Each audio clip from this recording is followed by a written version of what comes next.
welcome back. We're on that extra little sheet that I gave you with the note packets, the sequence tables, and graphs. Now, sequence A, this is from that last set of problems that we did. Now, we're always going to start when n is 0. So 0, 1, 2, 3, 4, 5, 6, 7, 8, 9. That's our term number.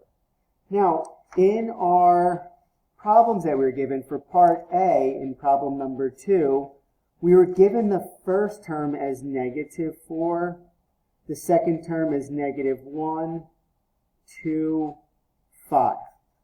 Now, we knew the rule for sequence A was adding 3. And like I said, this is from problem 2 that we finished up with in the last video on page number 9 in your notes. We're just putting them in tables right now. So we're adding 3 each time. So we're adding 3, we're at 8. Add 3 again, we're at 11, 14, 17, 20. Now, that's our rule. We're adding 3 each time, but we need to go backwards to find term 0. So to undo adding the 3, we're actually going to go backwards by subtracting 3, which will bring us to -7.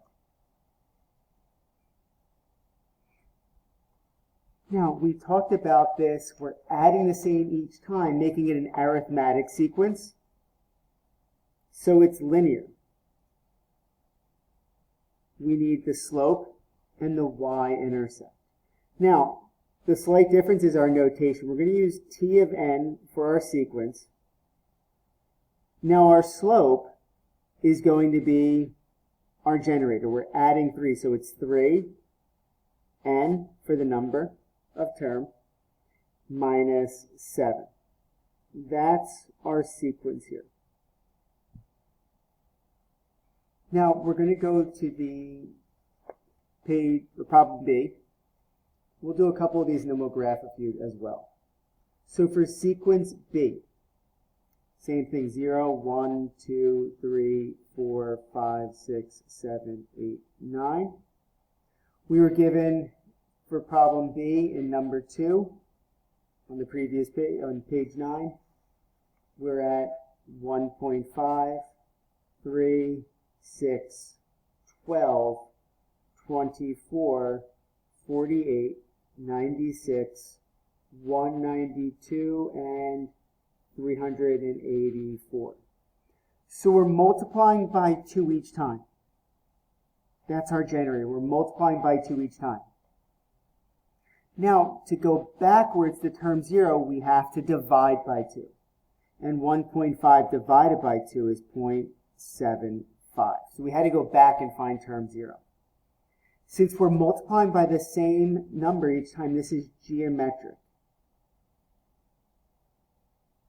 And geometric are in that exponential form. So it's going to be t of n instead of y equals a, our initial, 0.75. Our multiplier is 2 to the n. And there is our geometric sequence.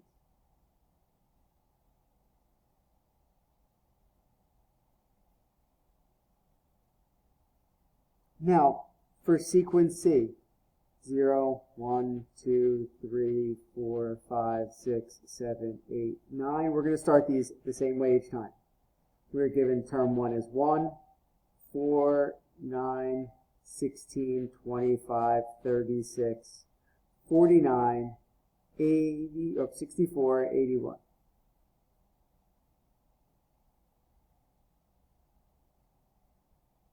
Now we're adding 3, adding 5, adding 7, adding 9, adding 11, and so forth. So we'd be adding 1 or subtracting 1, we'd get to 0. Now, these are our perfect squares. So it's not arithmetic. We're not adding the same number each time. And it's not geometric. We're not multiplying by the same number each time. We can write a rule for this one. It's just n squared. But it's not arithmetic or geometric. It's a different case. These are the perfect squares. Now, I want to go and graph these first 3. So I'm going to go to page 3 to the graphs. So for sequence A, when I graph it, I'm graphing from the table I just came up with. We start out at -7, a little off the graph, and then we're at -4 for term 1, and then we're at -1, and then we're at 2, then we're at 5, then we're at 8, and then we're at 11, 14, and we're out of space on here. But you can see that this sequence is linear. You could draw a line through those points. Now for our sequences, we're going to consider those to be discrete. When we use the word sequence, we're going to say that it's a discrete function. It's discrete. We're not going to connect the point when we see sequences. When we see a function, so if you see t of n, that's when it's going to be discrete. If you see a function like an f of x or a y, that's when it's going to be continuous. That's when we're going to put a line through them. So remember, discrete is when we just don't connect the points. Continuous is when we do connect the points. That's sequence A. For sequence B, we're at 0.75. We're at 1, 1.5. 2, we're at 3. 3, we're at 6. 4, we're at 12. And you can see now how fast it's growing. And then for 5, we're at 24. For 6, we're at 48, which is actually off the graph. So you can see how fast that grows. That is an exponential function. That's an exponential function. It grows very, very quickly. Now for sequence C,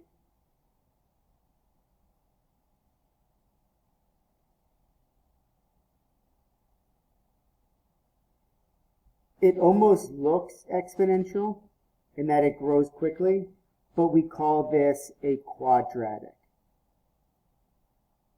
We call that a quadratic. It looks very similar, but it's not growing in the same way that an exponential function is, or a geometric sequence. Let's go back to a few more of these tables.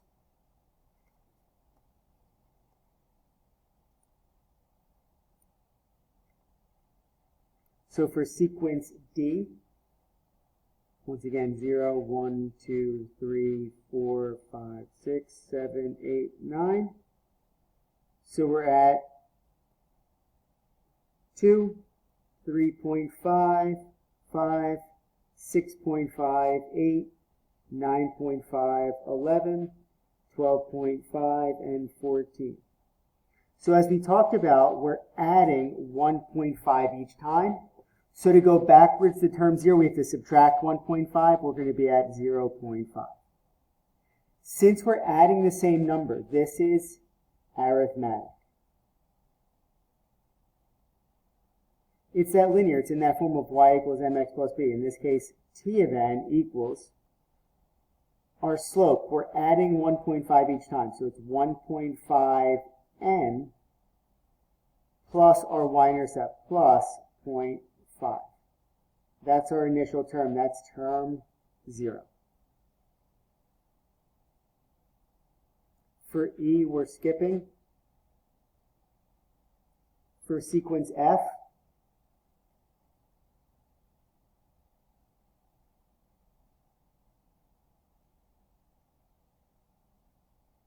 so for term 1, we're at 9, and then 7, 5, 3, 1, -1, -3, -5, -7.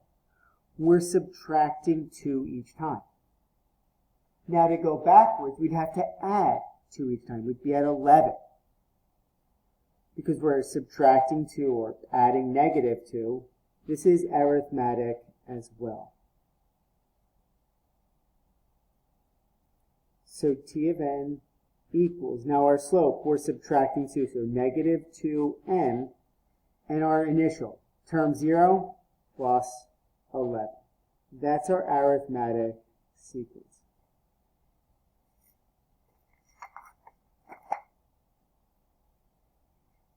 Let's go to the next page. For g, now for function g, or for sequence g, 0, 1, 2, 3, 4, 5, 6, 7, 8, and 9. Like I said, we start the same way each time. So we're given our term 1 at 48, and then 24, 12, 6, 3. What we're doing here is we're dividing by 2 or multiplying by 1/2 is a nice way to write it. So 3 times 1/2 is 3/2. Times 1/2 again is 3/4. Times 1/2 again is 3/8 and 3/16. So if we wanted to go backwards, we'd have to multiply by 2, which would bring us to 96. So because we're multiplying by 1/2, this is geometric. It's in that exponential form. So it's going to be t of n equals our initial, 96. Our multiplier is 1/2 to the n. You can see it's in that exponential form. For h,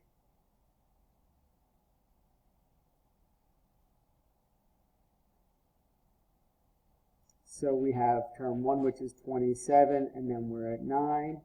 Then we're at 3, 1, 1/3. So as we saw, we're multiplying by 1/3 for this. We're multiplying by the same number. So if we keep going, it's at 1/9, 1/27, 1/81, 1/243.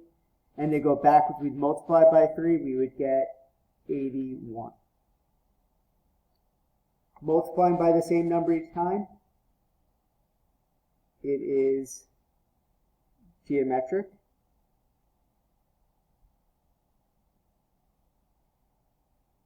So what we have here is t of n equals our initial, 81, times our multiplier of 1/3 to the n.